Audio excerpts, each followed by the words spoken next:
nagbago ang ibang karne tulad ng manok at isda. Ang manok nakapako sa 125 hanggang 130 pesos. Ang presyo ng isda hindi rin masyado gumalaw kaya mabenta. Ang tilapia 80 pesos kada kilo mula 90. Ang pusit nananatili sa 120 hanggang 130 kada kilo.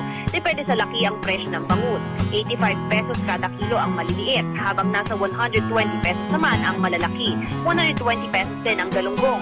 Pati ang gulay di masyado nagbago ang presyo. Tanging sibuyas ang tumaas mula 40 sa 50 piso. Ang kamatis 20 kada kilo. 40 naman ang talong at pechay.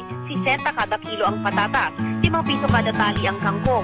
Bumaba naman ang presyo ng bawang mula 90 hanggang 100 sa 80 pesos. Inaasahang pataas pa ang presyo ng baboy kaya mas makakamura kung ibang karne at gulay ang bibili natin. Maris?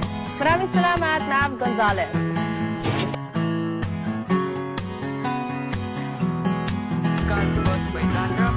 Worry no more with the new Shampoo shampoo. It is proven that shampoo takes away dandruff. Shampoo shampoo contains salicylic acid and sulfur to provide control of scalding and itching as a result of dandruff.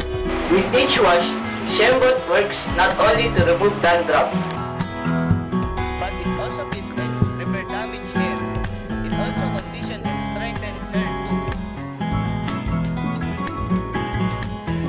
Have a smooth, silky, and dandruff-free hair you are always dreamed of with Shampoo shampoo.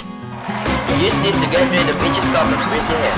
Because with Shampoo shampoo, you're on the top of the world.